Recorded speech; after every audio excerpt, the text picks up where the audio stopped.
आज हम पढ़ाने जा रहे हैं कॉलिगेटिव प्रॉपर्टी का ही एक वर्ड टाइप है एलिवेशन इन बॉइलिंग पॉइंट। ठीक है, कॉलिगेटिव प्रॉपर्टी कितने टाइप के होते हैं?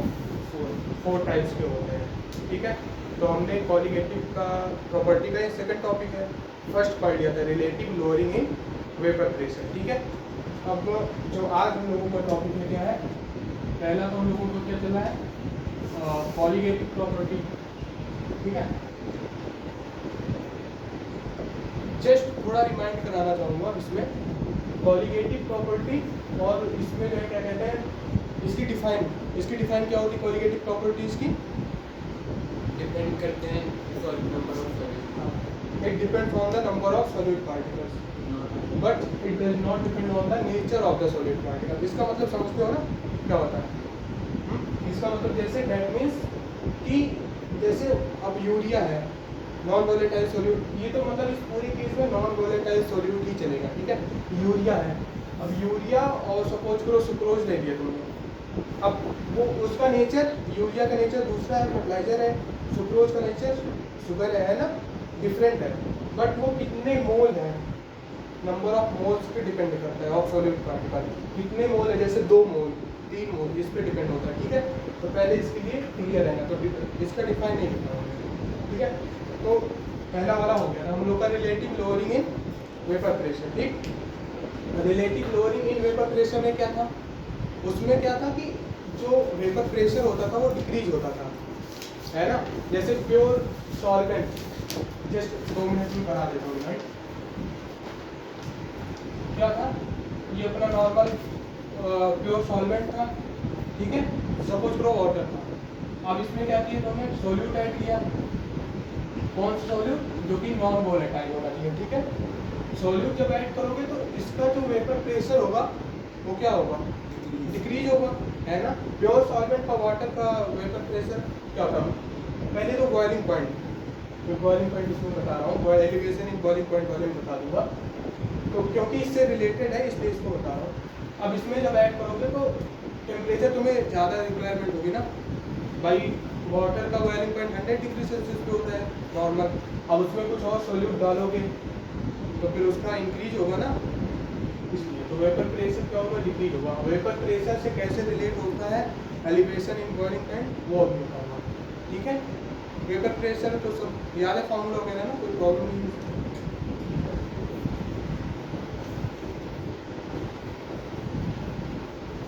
अब आते हैं अपना सेकेंड, उन लोगों के साथ में। ठीक है, और नोट्स साथ में लगा के चलना। एलिवेशन इन सेकेंड प्रॉपर्टी है elevation in boiling, elevation in boiling point. हो गया रेडी? एलिवेशन मतलब क्या होता है, नॉर्मल सा अगर एक टर्म का मतलब समझो, एलिवेशन मतलब क्या होता है? एलिवेट करना मतलब ज़्यादा हो रहा है ना, इंक्रीज हो रहा है। और डिप्रेशन मतलब कम हो रहा है, डिक्रीज हो रहा है। ठीक है, रिलेटिव लोअरिंग इन वेपर मतलब उसमें लोअर हो रहा है तो टर्म से ही हो रहा है। तो हम लोग कोशिश करें टर्म से भी समझो। अब बॉइलिंग पॉइंट क्या होता है, सबसे मेन बात, बॉइलिंग पॉइंट क्या होता है? ठीक है, बॉइलिंग पॉइंट होता है तो एक टेम्परेचर, एक ऐसा टेम्परेचर, जैसे देखो बॉइलिंग पॉइंट बहुत इंपॉर्टेंट टॉपिक है ऑर्गेनिक में भी और इसमें भी। ठीक है, अब बॉइलिंग पॉइंट क्या होता है, जैसे जब भी एक ऐसा टेम्परेचर जिसपे अपना जो एटमॉस्फेरिक प्रेशर के बराबर हो जाता है ना, वो टेम्परेचर ही बॉइलिंग पॉइंट कहलाता है। जैसे अपने यहाँ का एटमॉस्फेरिक प्रेशर क्या है, 1 atm है ना, या 1.0013 बार करके इतना है। अब यहाँ पे बॉइलिंग पॉइंट वाटर का सपोज 100 डिग्री सेल्सियस है। ठीक है, अब तो जब आप जो है क्या कहते हैं, जैसे ऊपर गए हाइट पे जा रहे हो तो वहाँ पे प्रेशर क्या होता है, डिक्रीज होता है, इंक्रीज डिक्रीज होता है ना।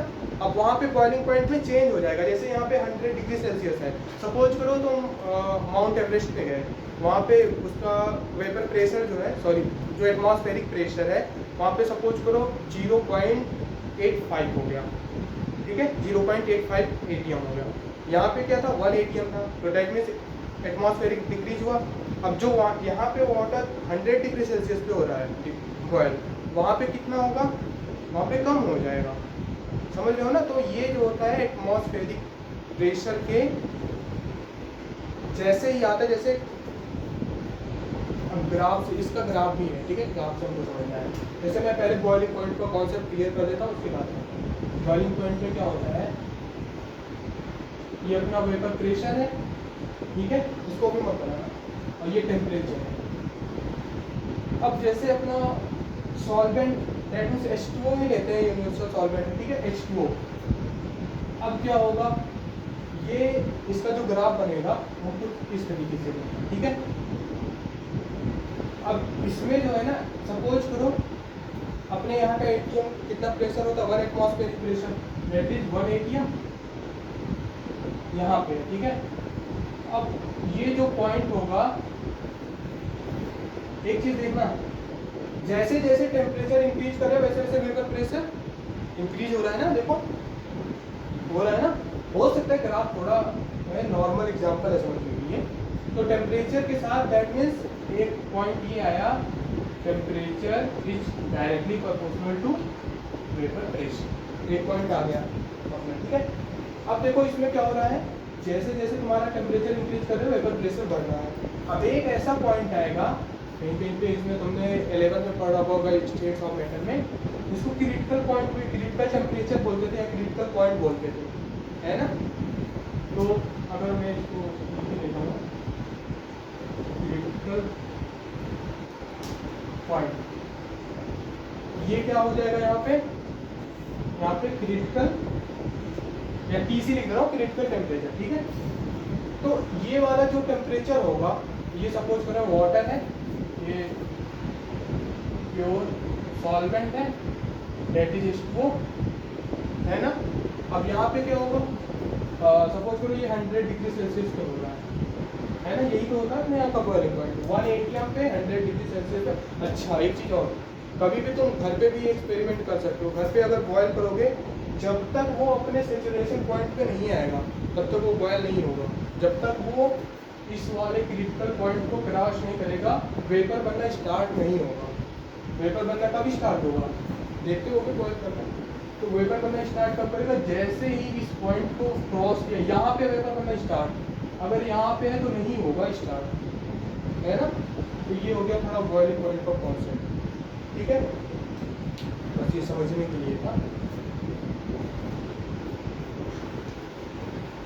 अब आते हैं हम लोग अपने टॉपिक पे। अब इसी से रिलेटेड एक और ग्राफ है, वो जो तुम्हारे बुक में भी है, उसको बनाना भी पड़ेगा। एक पॉइंट हो गया हम लोग का, temperature is directly proportional to vapour pressure, ठीक। अब एलिवेशन इन बॉइलिंग पॉइंट, इसका क्या मतलब होता है, इसका मतलब क्या हुआ, कोई सपोज करो अपने पास एक कंटेनर है, ठीक, इसमें क्या है,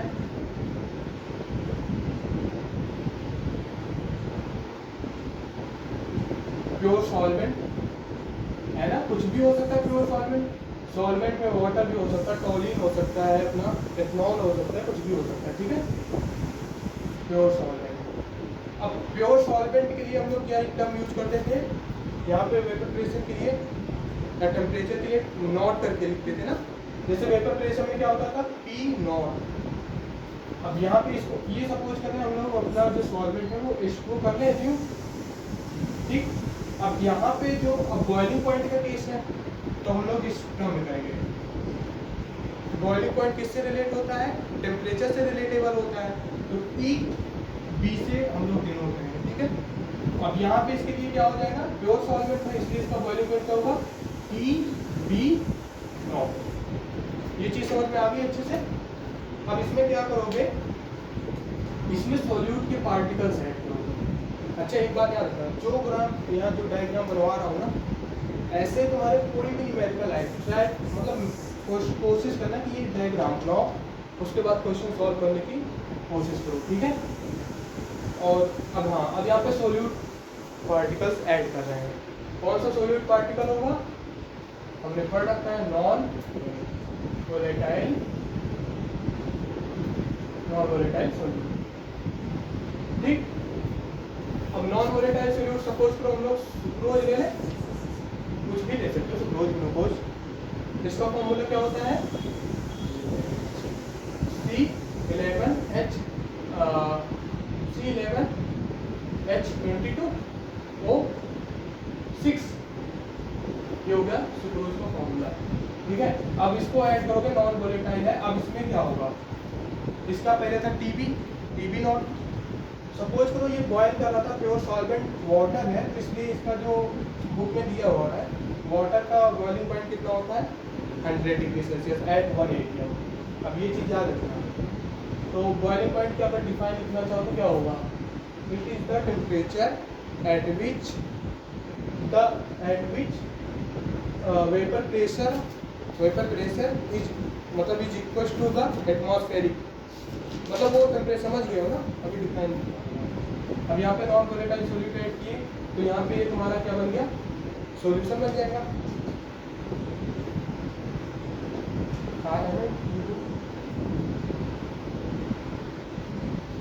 अब ये बीच में यहाँ पे सुक्रोज के पार्ट आ गए। ठीक है, जो ब्लू वाले पार्ट है सुक्रोज का, ये याद रखना, ये ग्राम में होता है, बहुत लेस अमाउंट में होता है, ये ज़्यादा अमाउंट में होता है। ठीक है, अभी क्वेश्चन कराएंगे तो और अच्छे से समझ में आ जाएगा। अब क्या हुआ? ये चीज़ तुम्हें आ गया। अब इसके लिए क्या नोट करोगे? अच्छा, एक काम करना, इसको साथ में बना के छूट जाएगा ना, या तो बना देगा। ठीक है, अब इसके लिए यहाँ पे क्या हो जाएगा? यहाँ पे TB नॉट था, तो ये क्या हो जाएगा? TB है ना, और ये क्या है? अपना सॉल्यूशन है। ठीक है, इसमें क्या है? सॉल्यूट प्लस सॉल्वेंट मिक्स हो गया है। ठीक है, अब ये चीज़ हो गया, तुम्हें ये ग्राफ से समझ में आ गया ना। अब इसका, हाँ, इसका क्या था? प्योर सॉल्वेंट था, इसका बॉइलिंग पॉइंट क्या था? 100 डिग्री सेल्सियस। सॉल्यूशन आ गया, तो सॉल्यूशन आ गया तो क्या होगा? बॉइलिंग पॉइंट इंक्रीज होगा या डिक्रीज? बॉइलिंग पॉइंट इंक्रीज क्यों होगा? नॉन वोलेटाइल सॉल्यूट पार्टिकल्स है, तो भाई बॉइलिंग पॉइंट इंक्रीज ही होगा ना। इसका क्या था? अब relative in lowering in vapour pressure में क्या था? डिक्रीज होता था, है ना। तो फिर यहाँ पे बॉइलिंग पॉइंट इंक्रीज होगा, तो TB। तो पहला पॉइंट जो आया अपना बनके फर्स्ट पॉइंट, तो TB ये ग्रेटर होगा कि ये ग्रेटर होगा? नहीं, pure solvent relative lowering in vapour pressure से थोड़ा डिफरेंस है, ये ज़्यादा होगा ना भाई, इंक्रीज हो जाएगा टेम्परेचर, क्योंकि टेम्परेचर इंक्रीज कर रहे हो तभी तो वेपर प्रेशर बनेगा। तो क्या होगा अपना? TB is greater than TB naught. ठीक है, अब ये चीज़ बना दो फिर जल्दी हो गया, सब कुछ लिख लो। अब इसके बाद ग्राफ है, ग्राफ के बाद फॉर्मूला एक ड्राइव करना है, उसके बाद क्वेश्चन करेंगे। ठीक है, बन गया। अपना एक कंटेनर था, TB नॉट मतलब इसका बॉइलिंग पॉइंट होगा प्योर सॉल्वेंट, स्टोर ये है, कुछ भी हो सकता है। और यहाँ पे सॉल्यूशन बना, जब सॉल्यूट के पार्टिकल्स ऐड किए फिर मैं, और क्वेश्चन में हमेशा ऐसे ही करना। ठीक, अब आते हैं ग्राफ पे।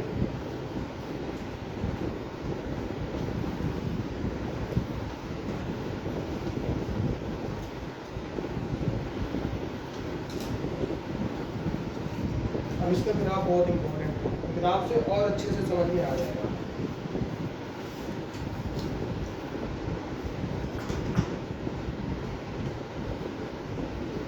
ठीक है, अब यहाँ पे क्या है अपना? टेम्परेचर है, याद रखना टेम्परेचर। अब यहाँ पे तुम्हारा हमेशा केल्विन में चलेगा, डिग्री सेल्सियस में तुम्हें उसको केल्विन में कन्वर्ट कर सकते हो। ठीक है, केल्विन में। यहाँ पे क्या है? Vapour pressure. ठीक, अब क्या है तुम्हारा जो वाटर का बताया ही था कैसे बनेगा, कुछ ऐसा। ये क्या है? तो प्योर, ये किस बन रहा? Pure solvent. ठीक है, और अब देखो एक यहाँ पे अच्छे से समझना क्या हो रहा है, टेम्परेचर इंक्रीज कर रहा है तो वेपर प्रेशर बढ़ रहा है, ठीक है। अब सॉल्यूशन में जब सॉल्यूशन आ गया, बन गया, तो वहाँ पे क्या होगा, टेम्परेचर क्या होगा, इंक्रीज हो जाएगा, है ना। और जो है तो उसका जो सॉल्यूशन का ग्राफ बनेगा वो कुछ ऐसे बनेगा, ये बना लो तो मैं समझा रहा हूँ, ठीक है। अब यहाँ पे क्या है, ये वेपर प्रेशर है, सपोज करो अपना 1 atm है, 1 एटमॉस्फेरिक प्रेशर है,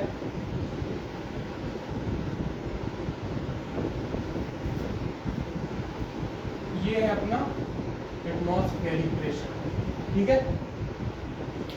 ये किसका है, ये सॉल्यूशन के लिए, ठीक है, ये हो गया। अब देखो जब तक यहाँ ये 180 मतलब एटीएम है, अब ये पॉइंट नहीं बनेगा, ये पॉइंट मतलब बॉयल, अभी वाटर या प्योर सॉल्वेंट बॉयल नहीं होगा है, जैसे ही इस पॉइंट को क्रॉस करेगा, ठीक है, जैसे ही इस पॉइंट को क्रॉस करेगा क्या होने लगेगा, बॉयल होना स्टार्ट हो जाएगा, ठीक है। और इधर भी सॉल्यूशन में भी सिमिलरली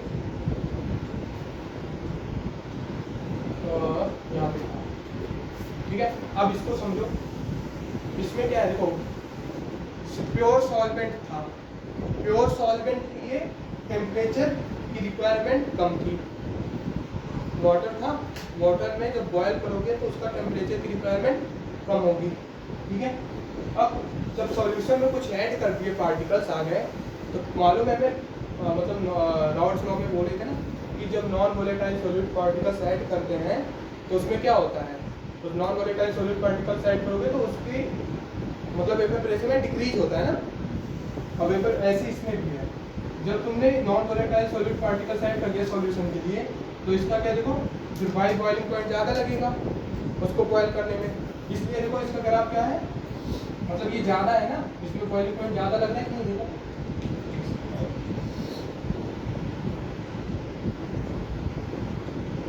कुछ ये है ना, इसका बॉइलिंग पॉइंट क्या है, सॉल्यूशन है, इसलिए इसका क्या होगा, dB, है ना।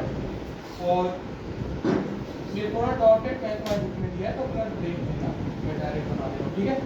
अब ये क्या होगा, प्योर सॉल्वेंट के लिए है, तो ये क्या हो जाएगा, TB नॉट, समझ गए, ये समझ गए कि क्यों ये ज़्यादा हो रहा है कि नहीं। अच्छा, अब इन दोनों का चेंज जो आएगा, भाई देखो सॉल्यूशन बना तो एलिवेट हो रहा है ना बॉइलिंग पॉइंट, तो इसीलिए नाम पड़ा एलिवेशन इन बॉइलिंग पॉइंट, ठीक है। अब इन दोनों का जो चेंज होगा वो क्या होगा, चेंज को क्या हम डेल्टा से करते हैं, और बॉइलिंग पॉइंट में चेंज होगा तो TB डेल्टा TB, ठीक है। अगर तुम्हें डेल्टा TB निकालना हो तो पहला फॉर्मूला होगा delta TB is equal to, main सबसे मेन नहीं है, इज इक्वल टू किससे माइनस होगा, TB माइनस TB नॉट, वही उसमें क्या होता था, लोअरिंग इन वेपर प्रेशर में उसमें उल्टा हो जाता था ना, रिवर्स। तो ग्राफ समझ में आ गया, इसको नोट कर लो, जल्दी से बना के नोट कर लो, ठीक है। समझ के ग्राफ में, अच्छा कोई क्वेश्चन इसमें, ठीक है, तो फिर इरेज करो ना,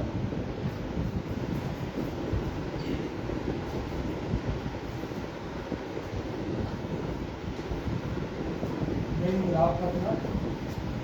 अच्छा यहाँ पे ना मैं ऐसे जो पॉइंट्स हैं उसको लिखते ही चल रहा हूँ साथ साथ के, कितने हमारे फॉर्मूले आए, क्या क्या इससे निकल के आ रहा है।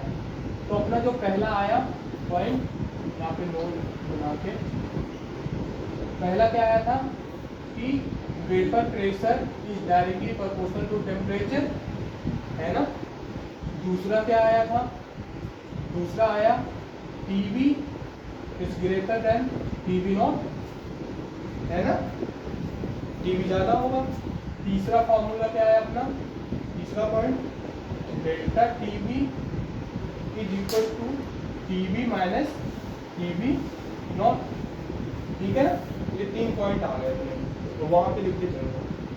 अच्छा हाँ, इसको क्या बोलोगे, डेल्टा TB को चेंज इन बॉइलिंग पॉइंट बोल सकते हो, या इसी को डायरेक्ट इन लोग बोल देते हैं एलिवेशन इन बॉइलिंग पॉइंट, ठीक है। और ये क्या है, बॉइलिंग पॉइंट फॉर, ये लिख लेना इसको, टीबी नॉट क्या है,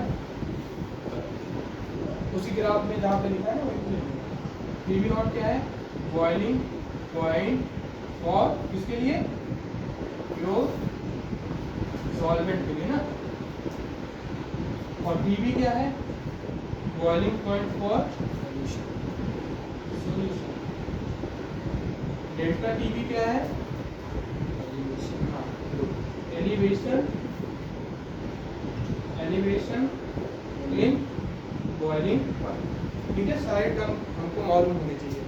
अब क्या पढ़ेंगे हम लोग, इसी का जस्ट थोड़ा सिंप्लीफिकेशन पढ़ लेंगे, जिससे हम लोग को फॉर्मूला निकालने में इजी हो जाए, ठीक है।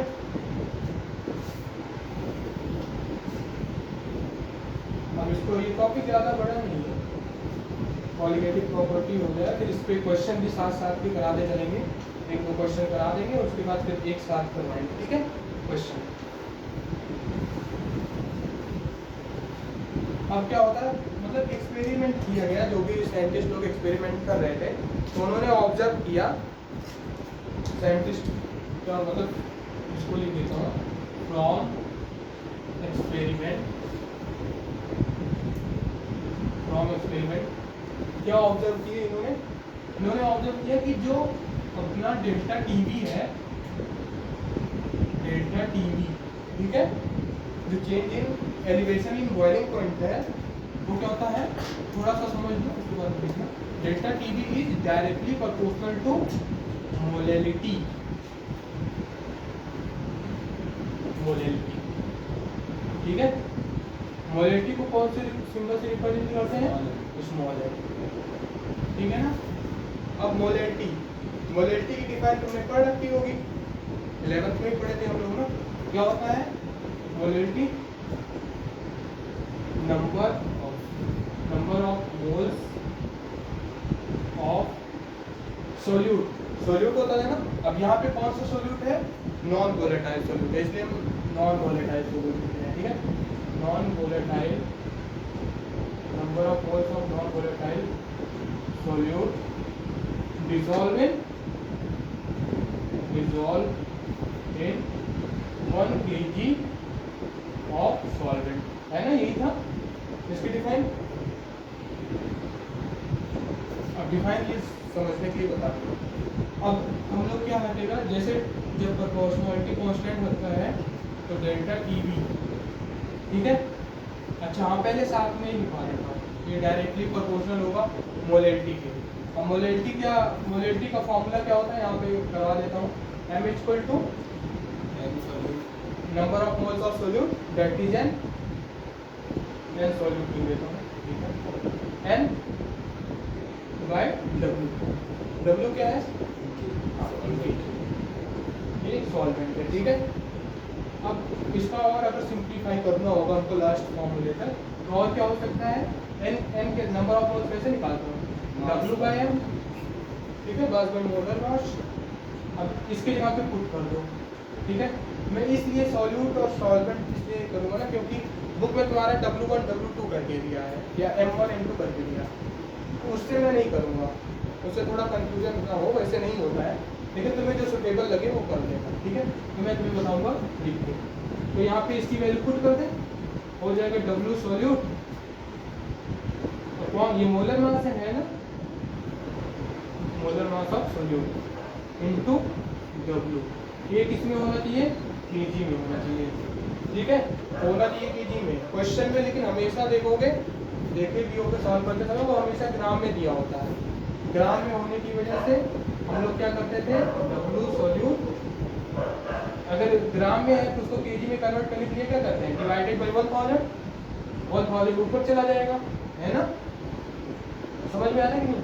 ये 1000 फिर इसलिए मल्टीप्लाई करा देते हैं, और ये हो जाता है मास ऑफ सोल्यूट इनटू सॉल्वेंट। अब ये ग्राम में हो सकता है, ठीक है। हाँ, अगर ये इसमें है तो ये अब किसमें होगा, यहाँ तक हो गया, समझ में आ गया। अब यहाँ पे आते हैं मोलैलिटी, अब इसको कोई जब ये प्रोपोर्शनलिटी कांस्टेंट होता है तो इसके लिए आता है के बी, ठीक है, इसको बहुत लोग होता है एलिवेशन कांस्टेंट, ठीक है। इसके दो तीन नाम है तो लिखा हमने के बी इंटू स्मॉल एफ, ठीक है, लिख लिए।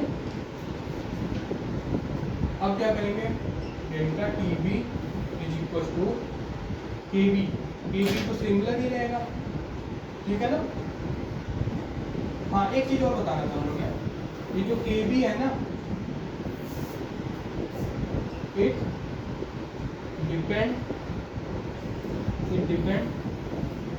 Depend on the solvent. एक बात बहुत इंपॉर्टेंट पॉइंट है, याद रखना, it depend on the solvent, solute पे नहीं डिपेंड करता है के बी, ठीक है। और ये पूरी टॉपिक जो है तुम्हारा उस पर डिपेंड करेगा सॉल्यूट पार्टिकल्स पे होगा, लेकिन जो के बी होगा, जो कांस्टेंट टर्म होगा, वो किस पे डिपेंड करेगा, सॉल्वेंट पे। और ये मोस्टली क्वेश्चन में क्या होता है, गिवन होता है, मोस्टली गिवन होता है, ठीक है, मतलब गिवन ही होता है, ठीक है। अभी जैसे तुम्हारे टेक्स्ट क्वेश्चन में, एक्सरसाइज के क्वेश्चन में उसमें गिवन नहीं होगा, उसमें इसलिए नहीं देते हैं, बोर्ड में तुम्हें गिवन होगा हर चीज, लेकिन उसमें इसलिए नहीं देते, बोलते हैं कि बुक में दिया रहता है तो बच्चे उसमें से देख लेंगे, ठीक है, इसीलिए नहीं होता है, बाकी गिवन होता है। तो ये चीज़ दोनों पॉइंट लिख लेना, ठीक है। अब हम आते हैं अपने फॉर्मूले, अब क्या करना है हमको, इसी को सब्स्टिट्यूट कर देना और कुछ नहीं करना। तो delta T B is equal to K B into N solute, N S से मैं सोल्यूट को रिप्रेजेंट कर देना, डिवाइडेड बाय डब्ल्यू, ठीक है, step by step. Delta T B is equal to, अब तो इसमें कोई प्रॉब्लम हो नहीं होगी, के बी, अब यहाँ पे ये वाला वैल्यू पुट कर दो, ठीक है, W solute upon molar mass of solute into W in KG, ठीक है। फाइनल फार्मूला क्या आया, delta T B is equal to K B into W solute into 1000 कर देते हैं, है ना, रिवर्स आता है 1000 divided by molar mass of solute into W, ठीक है। ये अपना आ गया फाइनल फार्मूला, इसको लिख लो, जल्दी से लिख लो।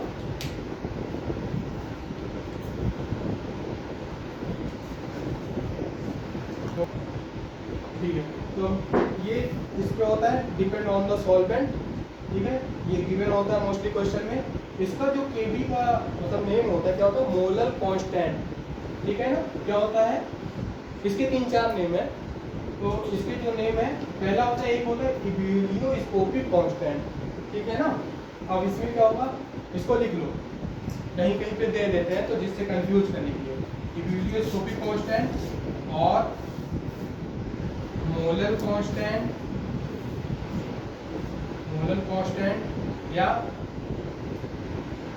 या बॉइलिंग पॉइंट एलिवेशन कांस्टेंट, ठीक है, वो तो देख के, ये दोनों इंपॉर्टेंट था, कहीं कहीं पे मोलर कांस्टेंट या इब्यूलियोस्कोपिक कांस्टेंट, ठीक है ना, इसको लिख लो।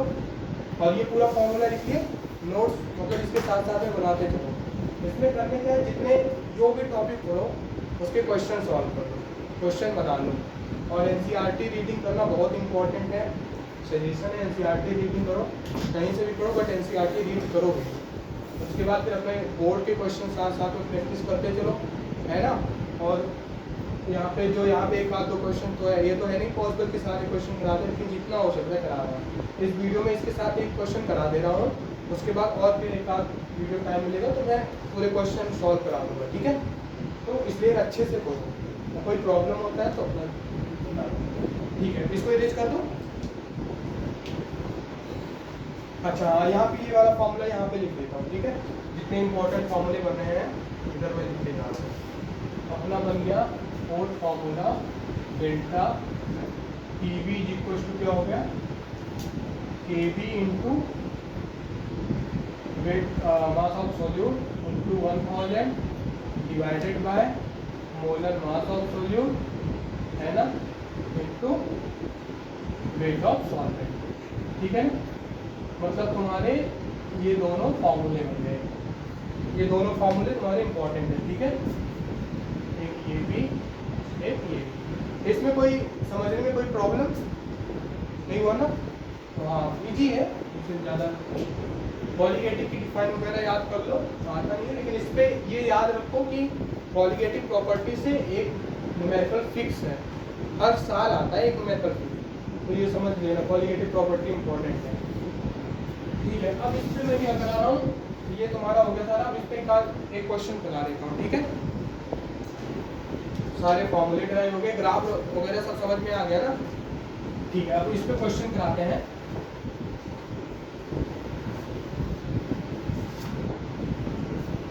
कोशिश करो कि कॉलिगेटिव की डिफाइन हो जाए, बॉइलिंग पॉइंट की डिफाइन याद हो जाए, तो ये सब याद होनी चाहिए हम लोगों को। समझ में आ ही गया, समझ में आ गया था ना बॉइलिंग पॉइंट वगैरह कि कब होता है, कैसे होता है, एटमॉस्फेरिक प्रेशर के ऊपर डिपेंड होता है बॉइलिंग पॉइंट, ठीक है ना, नॉर्मल नहीं कह सकते। अगर सपोज करो कोई इंसान अगर नीचे जा रहा है, नीचे क्या होता है बॉइलिंग पॉइंट, सॉरी एटमॉस्फेरिक क्या होता है, इंक्रीज होता है। अब नीचे जा रहा है तो उसमें क्या होगा, बॉइलिंग पॉइंट में फिर भी चेंज आएगा, बॉइलिंग पॉइंट इंक्रीज हो जाएगा, ठीक है। तो इस तरीके से एक क्वेश्चन करते हैं, टेक्स्ट क्वेश्चन टेक्स्ट क्वेश्चन करते हैं एनसीईआरटी का, सबसे से समझ में आ जाता है। क्वेश्चन क्या अपना, boiling point of water eight, पहले क्वेश्चन लिख लेता हूँ उसके बाद, ठीक है। क्वेश्चन क्या है, क्वेश्चन है बॉइलिंग पॉइंट, तुम्हारा ये इंटेक्स्ट क्वेश्चन है, इंटेक्स्ट 2.10 क्वेश्चन, ठीक है। एग्जाम्पल वगैरह तो अपना देख के समझ में ही आ जाएगा, इंटेक्स्ट क्वेश्चन समझ कैसे सॉल्व करते हैं। बॉइलिंग पॉइंट ऑफ वाटर, साथ साथ में लिखते थे question, boiling point of water at 750 mmHg, ठीक है, is 99.63 degree Celsius, how much sucrose is to be added,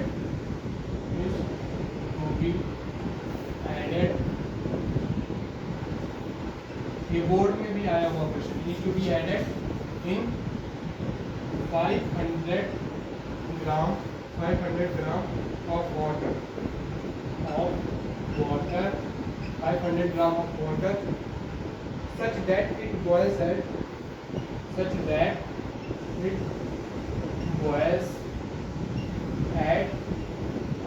degree Celsius, ठीक है ना। ये अपना क्वेश्चन है। हाँ, इसके लिए तुम्हें जो केबी गिवन है, इसके लिए जो केबी होता है वो है 0.52, ठीक। अब ये क्वेश्चन है, अब क्वेश्चन पहले खूब अच्छे से समझ लो क्वेश्चन कि क्वेश्चन की डिमांड क्या है, ठीक है। क्वेश्चन क्या गिवन है, अब देखो मैं एक क्वेश्चन में बता रहा हूँ खूब अच्छे से, ऐसे ट्राई करना हर क्वेश्चन सॉल्व करने के लिए, ठीक है। अब क्या बोला है, पहले लिखो, हम लोग को क्या लिखना चाहिए, पहले सबसे पहले लिखो गिवन, क्वेश्चन में गिवन क्या है, ठीक। अब क्वेश्चन में गिवन क्या है, पहला बॉइलिंग पॉइंट ऑफ वाटर है। अच्छा एक चीज देखना, कुछ लोग इससे कंफ्यूज हो जाएंगे कि ये दे दिया तो इसका यूज होगा, जरूरी नहीं है क्वेश्चन में जितना चीज दिया हो सबका यूज ही हो, ठीक है ना।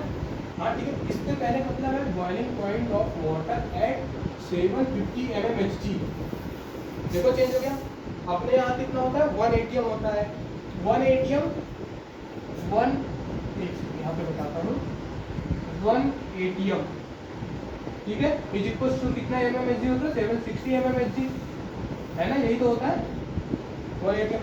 अब देखो प्रेशर नॉर्मल इतना होता है तो कितना होगा, 100 डिग्री सेल्सियस पे वाटर बॉयल होगा, है ना। अब ये क्या होगा, 760 से 750 mmHg हो गया, इसलिए बॉइलिंग पॉइंट वाटर का देखो कितना है,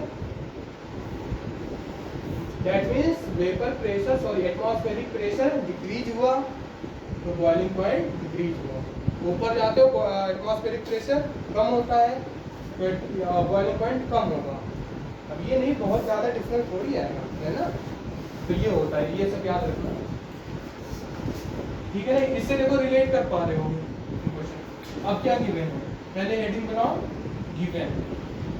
गिवन क्या क्या है, पहला boiling point of water eight 99.63 degree Celsius, इतने mmHg पे इतना बॉइलिंग पॉइंट है वाटर का। तो डेट मीन पहला पॉइंट क्या दिया है, वाटर दैट इज प्योर है, प्योर है ना। प्योर को हम लोग कैसे लिखते हैं, टीबी नॉट, टीबी नॉट कितना गिवन है 99.63 डिग्री सेल्सियस, ठीक। अब इसको हमें मालूम है हम हमेशा यूनिट केल्विन में रखते हैं, केल्विन में रखोगे तो क्या हो जाएगा, इसी में कितना ऐड कर दोगे 273, है ना, ये तो करते हो। अब अपना देखना है, वैसे मैं अभी जनरल सा सॉल्व करा दूंगा तो अपना कोई दिक्कत नहीं है। अब दूसरा क्या होगा, how much sucrose is to be added in 500 gram of water, ये 500 gram of water, that means weight of क्या दे दिया गया, सॉल्वेंट दे दिया गया, है ना, 500 gram of water such that it boils at 100 degree Celsius.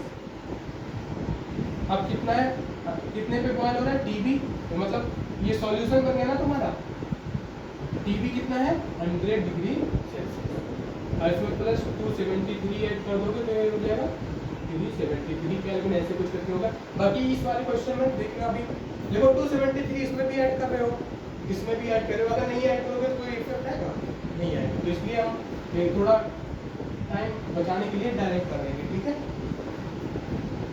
अब क्या है, ये चीज हो गया, केबी कितना गिवन है, केबी है 0.5, ठीक है। तो अब फॉर्मूले, अब देखो इस गिवन लिखे तो इससे आइडिया तुम्हें लग जाएगा, निकालना क्या है, how much sucrose is to be added, ठीक है, मतलब जो कितना सॉल्यूट तुम ऐड कर रहे हो, तो that is mass of solute, है ना, यही निकालना। अब इससे देखो फॉर्मूला हम लोग क्या पढ़े हैं, फॉर्मूला पढ़े हैं हम लोग, delta TB is equal to molar mass directly proportional to molarity होता था, है ना। हमें सीधे फॉर्मूला लिख दिया हो, डेल्टा टीबी इक्वल टू क्या हो जाएगा, KB into weight of solute into 1000 इसमें देखो बीजी है, ये ग्राम में दिया है इसलिए 1000 हो गया। अगर सपोज करो ना कहीं कहीं पे क्वेश्चन में फंसाने के लिए बच्चों सब इसी को याद रख के जाते हैं, तो वो ना केजी में दे देते हैं, तभी वो 1000 से मल्टीप्लाई करा देते हैं। तो इस बात को याद में रखना, ठीक है, ध्यान रखना। 1000 डिवाइडेड बाय क्या होगा formula, molar mass of solute, है ना। मोलर मास इसका निकालना, कैलकुलेट करना सुक्रोज का, मोलर मास ऑफ सॉल्यूट और इनटू वेट ऑफ सॉल्वेंट, ठीक है, ये हो गया अपना, ये फॉर्मूला आया। अब पहला डेल्टा टीबी, डेल्टा टीबी कैसे हम लोग निकालते हैं, यहाँ पे निकाल लेते हैं, ठीक है। डेल्टा टीबी कैसे निकालते हो, TB TB minus TB naught, है ना। डेल्टा टीबी यहाँ पे कितना आ गया, टीबी कितना था 100 था माइनस 99.63 था। अब ये डेल्टा टीबी जो आएगा तो कितना आ जाएगा 0.37, यही आएगा, पक्का ना सेव 0.37, तो ये केल्विन में आएगा। इसको चाहे केल्विन में कन्वर्ट करके देख लोगे तब भी ये इतना ऐसे ही आएगा, सॉल्व करके घर पे देखना, ठीक है ना। सुक्रोज का फार्मूला क्या होता है बताओ, 250 क्या होता है फार्मूला, मैं कैलकुलेट करता हूँ, C11 H22 O11 होता है, मैंने उस वाले में O6 लिखवा दिया था क्या, ठीक है। तो अगर वो होगा तो याद रखना C11 H22 O11, ठीक है ना, ठीक है ना। अगर वहाँ पे अगर लिखवाया हो तो याद रखना, याद कर लो इस रोज का फार्मूला, C11 H22 O11, ये किसका फार्मूला है, सुक्रोज का। ग्लूकोज का क्या होता है C6H12O6, तो ये सब याद रखने वाली चीज है। अब इसकी, अब देखो अगर तुम्हें 2-3 मोलरिटी इसीलिए बताया था, मोलर मास याद कर लो, यूरिया का कितना होता है 60 होता है, ग्लूकोज का ना, इसके सबको बताया जाए, सुक्रोज का, ये 3 तो याद कर लो क्योंकि इसी 3 में से आपको देते हैं कि नॉन वोलेटाइल सॉल्यूट, ये कौन सा है नॉन वोलेटाइल सॉल्यूट। इसका मोलर मास कितना हो जाएगा, इसका मोलर मास होगा C11, दैट इज 11 इंटू कितना हो गया 12 है ना, प्लस 22 का 22। इस ऑक्सीजन में कितना होता है, ऑक्सीजन का होता है 16 इंटू 11। अब इसको कैलकुलेट करके बताओ मुझे जल्दी। 410 नहीं, फिर से कैलकुलेट करो फिर तब तक मैं बताता हूँ। यहाँ से तो सर ग्राफ वाला बना देता हूँ। अच्छा देखो, अब सॉल्व कैसे करना है हमको, सॉल्व कैसे करना है, एग्जाम में बोर्ड में है तो डिक्टो सॉल्व करना कोशिश करना, अपने खुद से भी ट्राई करना। क्या है अपने पास, अपने पास है ये तो गिवन लिख लिया, सॉल्व करने पहले गिवन लिखना, फिर उसके बाद फिर ये डायग्राम बनाना, उसके बाद हाँ फिर ये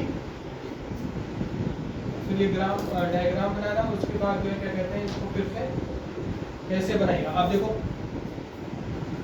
प्योर सॉल्वेंट है, वाटर था अपना, ये क्या है वाटर, ठीक है वाटर है। अब वाटर में जो है कितना प्योर सॉल्वेंट है, that is pure solvent, water है प्योर सॉल्वेंट, ठीक है। तो इसके लिए क्या हो जाएगा अपना TB0, प्योर सॉल्वेंट का TB0 हो जाएगा। अब इसमें क्या कर रहे हो तुम, कितना सुक्रोज ऐड करोगे, ठीक है, और इसकी हाँ कितना है ये 500 ग्राम है, ठीक है ना। अब इसमें कितना सुक्रोज ऐड करोगे कि ये बॉयल करेगा इतने पे, ठीक है, बॉयल करेगा सुक्रोज,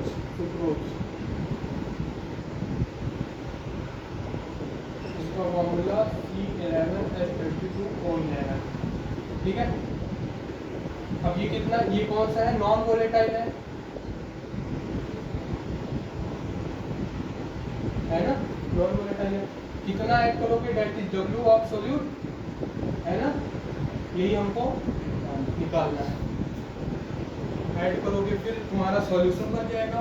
ऐसे बनाना एग्जाम में, ऐसे तुम डिक्टो बनाना और अच्छा इंप्रेशन बढ़ेगा। और फिर इसके बाद सॉल्यूशन बन जाएगा, सॉल्यूशन का कितना वो बॉइलिंग पॉइंट दिया गया है, इसका बॉइलिंग पॉइंट कितना प्योर का ये दिया तुम्हें 99.63 है। इसको इसलिए लिखा है ना यहाँ पे 750 mmHg, जिससे नहीं तो बच्चे सोचते भैया अगर इसको ना लिखते तो तुम 100 डिग्री सेल्सियस एज्यूम करते ना, इसीलिए बताया गया कि इतने प्रेशर पे इतना होगा। अब इसको ऐड करोगे तो ये तुम्हारा सॉल्यूशन बन जाएगा।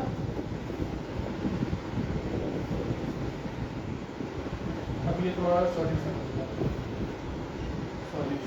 ठीक है। इसका बॉइलिंग पॉइंट क्या होता है TB, इसमें क्या गिवन है 100 डिग्री सेल्सियस, ठीक है। अब इसको रिलेट कर पा रहे हो, ऐसे हमको बनाना है अच्छे से। हाँ जरूरी नहीं इतना बड़ा, आराम से अपने अकॉर्डिंग बना लो। अब समझ में आ गया सारा कॉन्सेप्ट, क्वेश्चन में क्या बोल रहा है। अब हम इसको इसके कैलकुलेशन पे आते हैं, ठीक है ना। कितना आया 342 आएगा इस तरह से, कैलकुलेट कर लो। 152 11 12 का 152। अच्छा करते नहीं है, मुझे हम ही को करना पड़ेगा इसको। 12 1 12 1, ठीक है, ये हो गया 22, ठीक है, ये हो गया। अब इसको आ जाओ ऐड कर दो 6 to 8 to 10,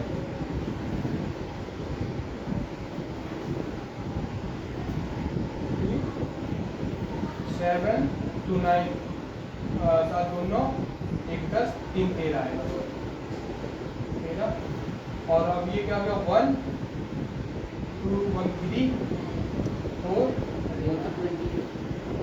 हाँ हाँ इसको लिख दो 1 1 2 1 3, यही आ रहा है ना, ठीक है। ठीक है ना। अब वैल्यू हम लोग को सिर्फ नॉर्मल से वैल्यू पुट करनी है बस, अब वैसे कैलकुलेशन कर दोगे, लेकिन मैं बता दे रहा हूँ एक बार, फर्स्ट क्वेश्चन में बता दे रहा हूँ, जिससे तुम लोग को जरूर से जरूर ऐसे ही बनाना है, याद रखना, ठीक है। पहले गिवन लिखना, फिर इसको बनाना, फिर इसको कैलकुलेट करना। हाँ,